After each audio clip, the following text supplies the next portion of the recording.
Hi, I'm Adam, This is Kevin. and we are Tech Guys Who Invest. This is the place for business people and investors to learn all about investing.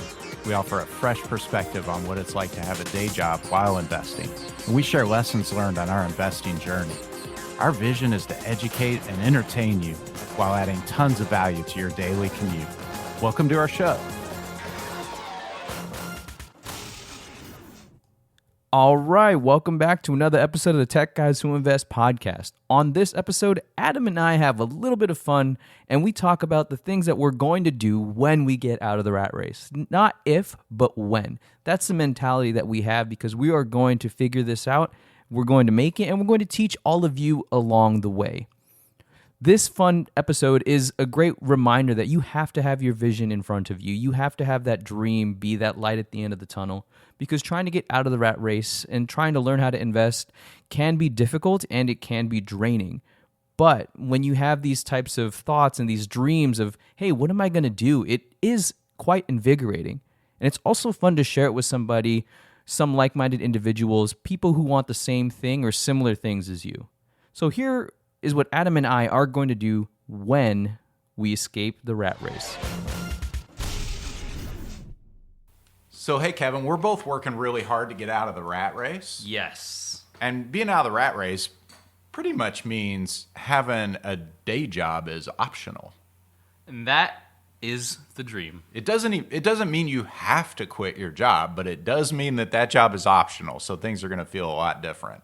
And the people that I've spoken with that are in that position, they love the freedom, right? The option, the choice, instead of having to say, when I get out of bed, I have to go to work. I have to work. And even if you love what you do, there's still this subconscious idea that I have to do this as opposed to wanting to or having the option to. Yeah, that's what's kind of cool for me is I really do like my job a lot. I love my job.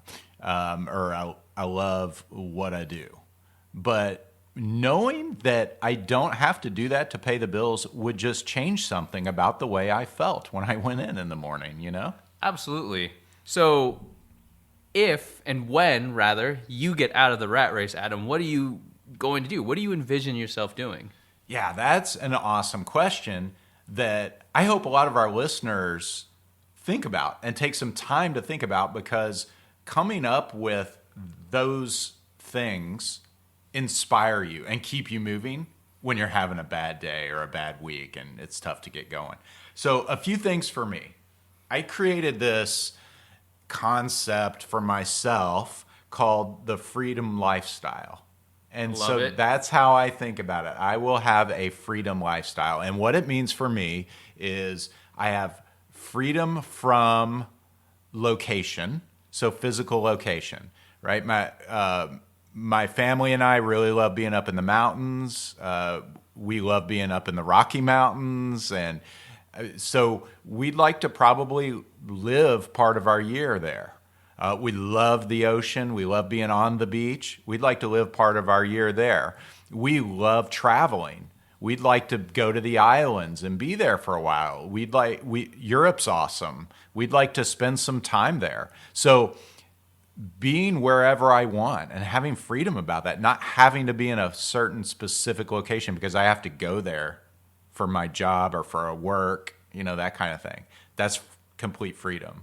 Another component to it is financial freedom, to be able to do those things and not be constrained by money or resources to do that is another piece of that. Yeah, and I'm with you. I think that idea of being able to travel and see the world is such a big place that to be confined to a 9 to 5 for the entirety of my life as an adult is not what I want to do. Even if I absolutely loved my job, there's so much to experience, so much to learn that I want to get out and travel. I love your idea about having one place part of the year, another place certain part of the year. That's absolutely my dream as well. My girlfriend loves Montana. I don't want to stay there the entire year. I love the ocean, so probably come back to Florida or Hawaii, who knows? But that freedom is exactly what I want as well. Yeah, and we may not even split it into two. We may split it into several. And we've talked about this a lot, having a home base, which is going to be Florida, because we actually really do like Florida. So it'll be somewhere in Florida, on the beach for sure, on the water at least, and that'll be the home base, but we could go wherever we want. And then the last component to that freedom lifestyle is time, freedom of my Nice. time. So Yeah. I don't have to be somewhere specific every day or when I must be there. I've got some freedom there. Time is a huge, huge thing, right? Being able to say, oh, instead of dedicating 40 hours to this, I'm going to dedicate 40 hours to something else. And I would also, like for me, when I get to that point, I want to teach others to get to that point as well. Because I think that along the way, you're going to build some relationships. You can teach people to achieve what it is that they want. It's not going to be easy, but I do believe that each one of us can attain something in that effect, right? It's going to take some work, but I would love to see others succeed the same way that I'm trying to succeed. Yeah, me too. Very, very big on that. And I used to be really interested in physical things, and I'm not so much anymore. I'm definitely much more interested in experience. So a lot of people might say, well, and I'm a car guy, so I totally appreciate cars. I saw a McLaren this week. Ooh, which one was it? I'm not sure. I think it might have been the P1. Ooh, the P1 is if I had all the money in the world, the P1 would be one of the cars that I definitely need to have. Yeah, so it's super cool. I've gotten to a place though where I'm able to totally appreciate them and not feel that I have to have the thing. So when I get wealthy and build this generational wealth, I'm going to be focused a lot more on experiences and the freedom that I just talked about than physical things. So you talked about a lot there that I think that we should highlight. Being able to not compare yourself and appreciate something is huge. And I think that comes from knowing where you're going and knowing where you are in your journey. I struggle with that, right? I listen to podcasts. I follow people on Instagram that are doing the things that I want to. And yeah, subconsciously you think to yourself, wow, why aren't I there? Right? And it's tough to deal with that. But at that same time, you have to appreciate where you're going and where you're at the moment, because as long as you keep taking action, you keep networking, things are going to eventually click. They absolutely will. In our, a recent episode, I believe it's episode 10, we talk about taking action. And if you continue to take action and you persist and you do not give up, you will get there. It will happen. Yes, be persistent, be consistent, show up every day to do that. Now, I'm going to play devil's advocate here. You said you're not really into the materials. And for me personally, when I get to a level where I do have massive disposable income and I've taken care of my family and I've donated and been philanthropic with it, the remaining money, what I would love to have is a watch collection. Oh, really? That's what I like. Luxury watches, I think they're the apex of engineering and style. I love that idea, and I love how each watch was founded upon a story of a purpose. Pilot watches, divers watches, and there's history behind them.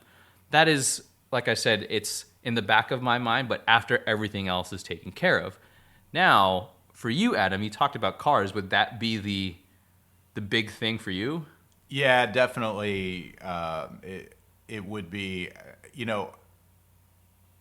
I think about a lot of different ones and whether or not I would actually pull the trigger on spending that much money on them. I agree. It's so hard to say from where I sit right now, right? Because I sort of have the view of the world that I have from where I am. And, to spend a whole lot of money on a car like that might be tough. But there's some, like, I really want a Jeep CJ7. Okay. And that's not a very expensive vehicle, right? Like, I think I can get a really nice Jeep and outfit it and everything for, like, less than 15 grand. Nice. Not bad at all. No. So I'm more likely to do something like that, honestly. And then those other beautiful exotics and the old muscle cars that I love and things, I honestly think I'll just continue to appreciate those at car shows and events like that. Yeah, if you think about, I think a McLaren P1 will probably run you 1 point something million. I'm thinking to myself, wow, how many notes can I buy with that? Or how many apartment complexes can we buy with that? I think the same way. Like, this has ruined me. That's why I just don't think I could let myself do it. I mean, no matter how rich I get, but I don't have the wealth of some of the people you and I follow. So Agreed. From that perspective, things would definitely look different. Another thing that I've toyed with is this idea of a scholarship, providing people with that opportunity to learn. Will it be for college? I'm not entirely sure. The more I learn about this financial education and think about success, the more I'm rethinking the idea of my kids having to go to college. But if other people want to, and let's say they can't afford it, I would love to be able to have a scholarship that can help others out. Now, I love that. And I'm much, much more likely to do things like that than I am go buy a Lamborghini. $1 million. Think about how many lives you could change with that. And that's a really big goal for me, is to change millions of lives. So that's more like what I will be doing with my money. I also want to find a philanthropy where I can be on the board, right? Dedicating my time. Let's say it was 20 hours a week on the board of a cause that I really am passionate about, because I have the freedom to use my time however I deem necessary. Yeah, I think that's a really awesome way to spend it. Well, this has been fun talking about some of the things that motivate us to achieve independence and freedom. And we would absolutely love to hear what it is that motivates you. And whatever it is, we would love to hear it, generate a discussion about it. So let us know by going into the comment section for TGWIpodcast.com, or shoot us an email, techguyswhoinvest@gmail.com. We'd love to hear it. Yeah, we would both love to hear some of your ideas, so send them to us. That's it for this episode of Tech Guys Who Invest. This is Adam. And this is Kevin. Thank you so much for listening to us. Don't forget to join our Facebook page, where we're building a community of investors so that we can share ideas, tips, and other ways to help us get out of the rat race. If you found value in this podcast, it would mean the world to us if you could share it with your network. Lastly, we love feedback. It's how we get better. So if you wouldn't mind spending 30 seconds and leaving us an honest review on iTunes or Stitcher or whatever platform you're using, that would be super sweet. If you want to get on Adam or Kevin's calendar, go to tgwipodcast.com/contact. We want to help you invest safely, wisely, and ultimately get you out of the rat race. Thanks again.